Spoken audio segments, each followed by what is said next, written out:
Setelah tadi kita sudah mencoba mengajukan permohonan form A, kita akan lanjut untuk mengajukan permohonan form B. Untuk proses pengajuan form B sama seperti proses pengajuan form A. Pada menu permohonan SKA, lalu pengisian form SKA, buat baru. Untuk pilihan tipe form SKA, kita pilih form B.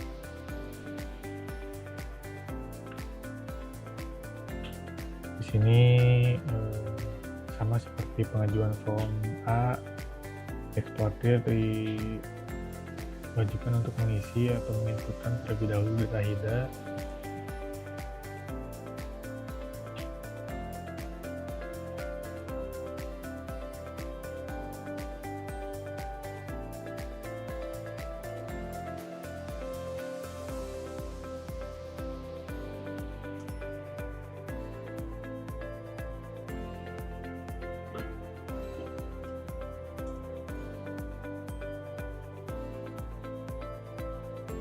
Setelah data header dirasa sudah oke atau sudah sesuai, maka lanjut simpan dengan menekan tombol save data.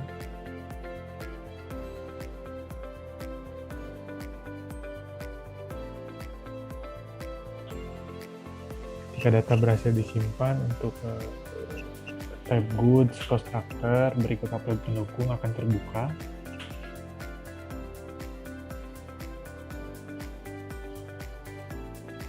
Selanjutnya kita coba isi data goods.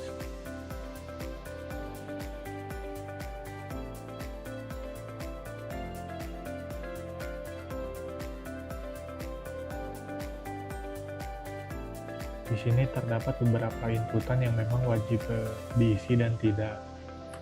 Jadi bisa disesuaikan tergantung kebutuhan dari eksportir sendiri.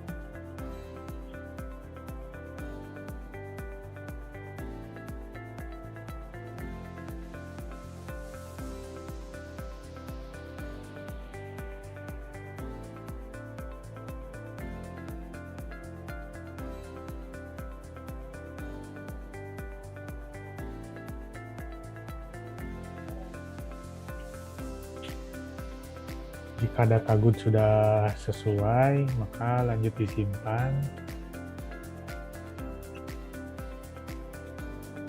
Sama seperti pengajuan form sebelumnya, untuk melakukan editing atau penghapusan pada data goods yang ditambahkan bisa dilakukan dengan menekan icon pada kolom option.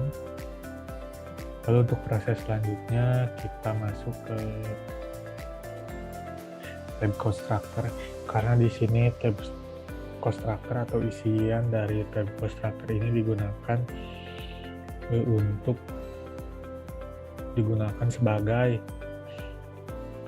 acuan untuk upload pendukung dokumen constructor. Maka jika eksportir sudah mempunyai format tersendiri untuk dokumen constructor, maka untuk tab constructor di sini bisa dilewat. Namun jika eksportir ingin membuat dokumen constructor menggunakan sistem atau by system, maka bisa diisi untuk tab constructor di sini.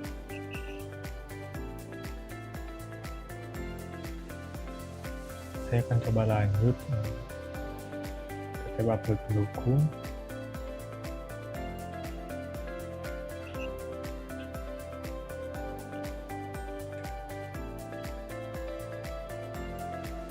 Untuk dokumen upload pendukung sendiri di sini sama dengan form A yang diajukan sebelumnya. Terdapat beberapa dokumen yang memang wajib diisi dan tidak, lalu terdapat dokumen yang memang bisa diupload menyusul dalam waktu maksimal 10 hari setelah diterbitkannya permohonan yang diajukan.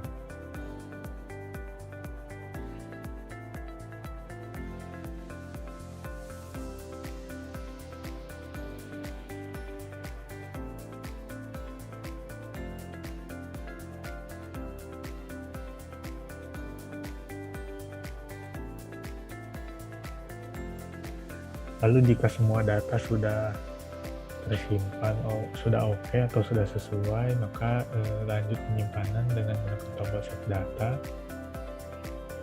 Sama seperti form sebelumnya yang diajukan di sini, ketika disimpan data muncul konfirmasi atau informasi terkait total nilai FOB pada goods, invoice, dan PEB.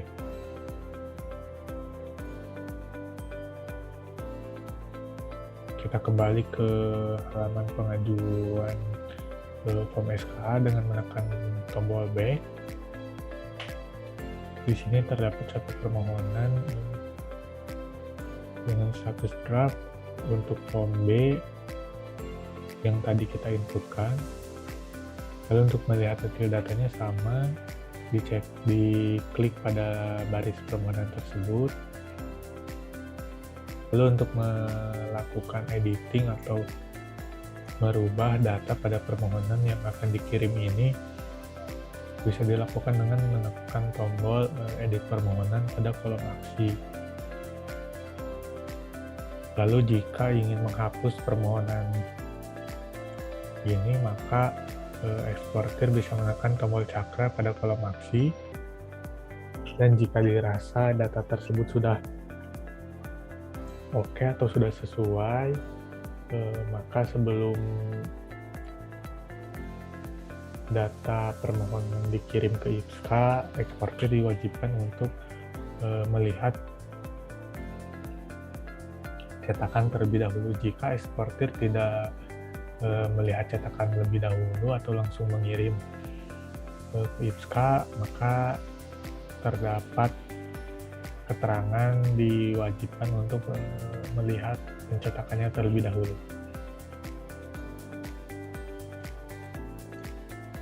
Di sini kita coba untuk mengirim permohonan tanpa melihat cetakan terlebih dahulu. Kita coba kirim ke IPSKA.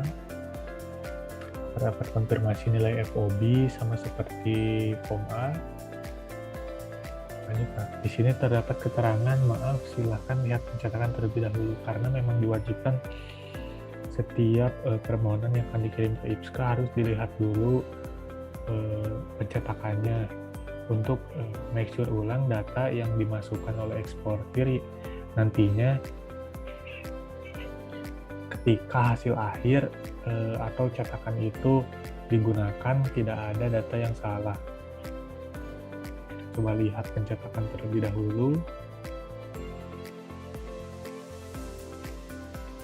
Jika dirasa data pada cetakan sudah oke, maka kita bisa lanjut kirim. Namun jika dirasa data pada cetakan ada yang kurang, maka silakan untuk melakukan edit permohonan. Kita coba kirim ke IPSKA. Di sini sama seperti pengajuan form A, setiap form terdapat informasi dari data goods yang akan diajukan, dan beberapa informasi lainnya terkait serial belangko dan lain-lain. Di sini karena form B masih form konvensional, maka diwajibkan untuk menginput serial belangko.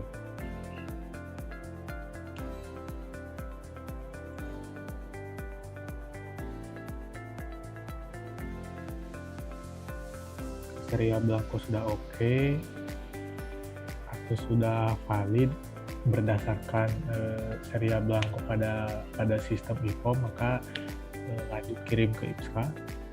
Namun jika serial belangko tidak valid, maka akan muncul keterangan seperti ini: terdapat satu serial yang tidak valid. Jika serial belangko valid, maka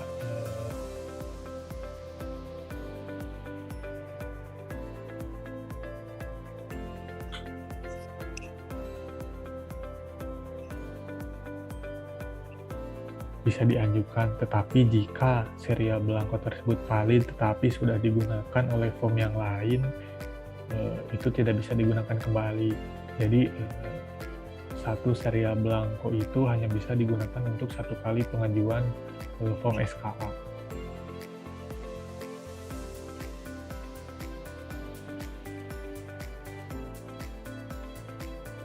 Ini kita coba dengan serial belangko yang sudah kita set untuk percobaan, kirim ke IPSKA.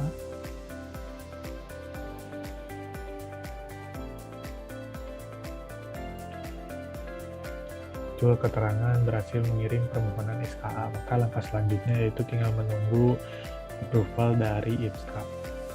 Kita coba masuk ke sisi IPSKA untuk melakukan approval pada permohonan yang sudah diajukan.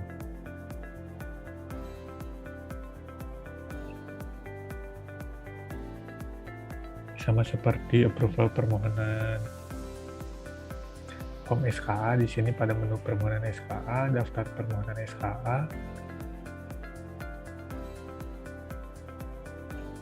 terdapat form B yang tadi sudah kita input, lalu kita kirim.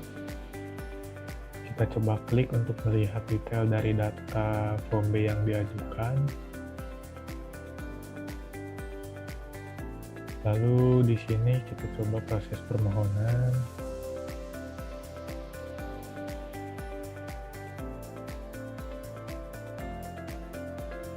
Ketika permohonan berhasil diproses, langkah selanjutnya yaitu pemeriksaan dokumen pada permohonan yang diajukan. Coba lihat dulu detail data profil dan data goods dengan klik pada baris permohonan. Lalu kita proses dengan melihat lebih detail dari data permohonan yang diajukan dengan menekan tombol lihat permohonan pada kolom aksi. Di sini bisa kita lihat untuk data header dari permohonan yang diajukan, data goods, beserta dokumen pendukung yang diupload. Di sini IPSKA bisa menolak permohonan yang diajukan dan menyetujui permohonan tersebut. Kita coba setujui. Setiap persetujuan IPSKA sama seperti form A. Untuk form B di sini ketika persetujuan terdapat konfirmasi nilai FOB atau LWP yang akan menjadi acuan IPSKA untuk approval permohonan berikutnya.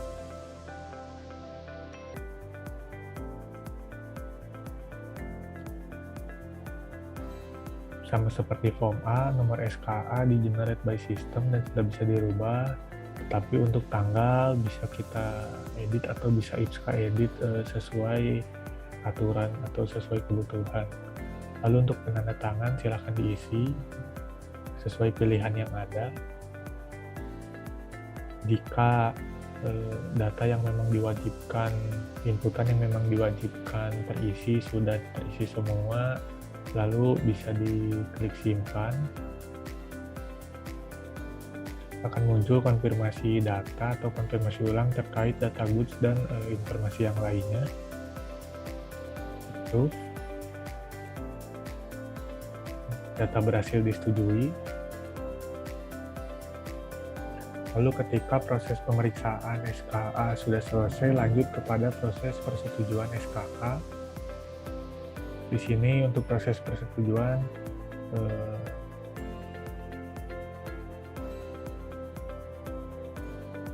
yaitu proses selanjutnya setelah proses pemeriksaan SKA. Bisa dilihat untuk permohonan yang tadi kita ajukan form B, di sini sudah masuk ke tahap persetujuan. Bisa diklik permohonannya untuk melihat detail dari data form B tersebut. Lalu di sini terdapat beberapa icon untuk cek data permohonan, lihat pencetakan, revisi, dan batalkan SKA. Lalu jika IPSKA ingin melihat lebih detail dari data permohonan, bisa dilakukan dengan menekan tombol cek data permohonan.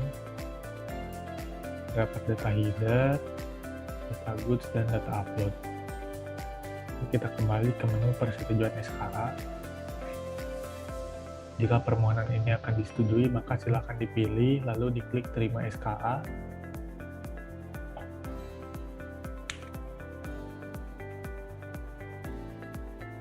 Setelah berhasil disetujui atau berkas-berkas berhasil diterima oleh IPSKA, maka langkah selanjutnya yaitu penerimaan SKA.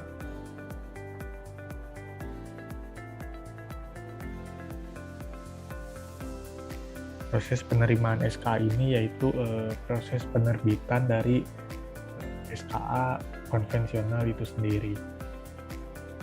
Lalu bisa melihat detail dari data permohonan form B dengan diklik pada baris permohonan atau dengan menekan icon cek data permohonan pada kolom aksi.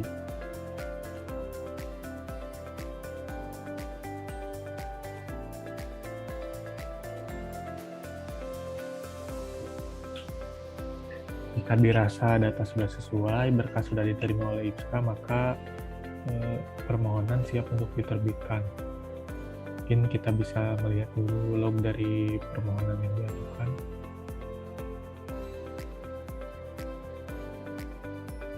Approve permohonan berhasil, lalu penerimaan dokumen SKA berhasil. Langkah selanjutnya yaitu penerbitan dokumen SKA. Kita coba terbitkan. Jika dirasa data sudah sesuai dan tidak ada yang salah, penerbitan dokumen ini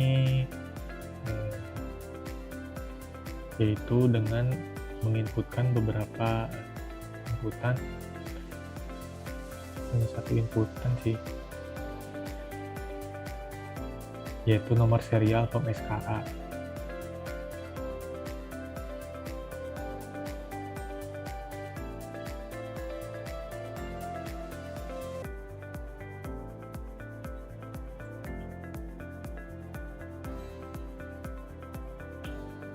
Setelah nomor serial form SKA terisi, silakan untuk dilanjutkan dengan menekan tombol terbit.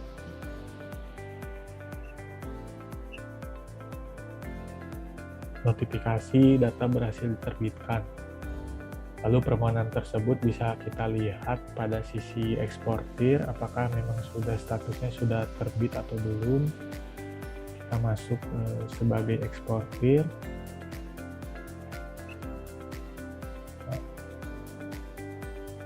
Untuk melihat data yang tadi di-approve oleh IPSKA yaitu form B, bisa dilihat pada menu tracking SKA.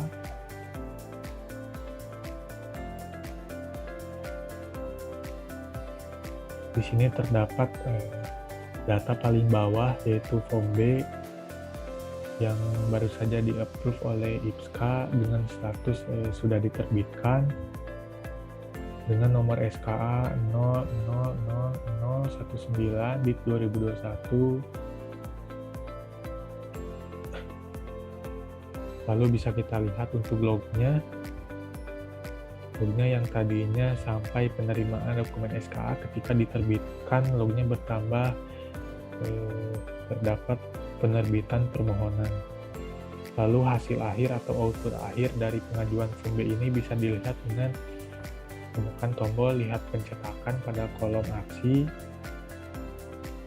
dipilih belangko kosong. Berikut ini adalah cetakan atau output akhir dari pengajuan permohonan SKA untuk form B.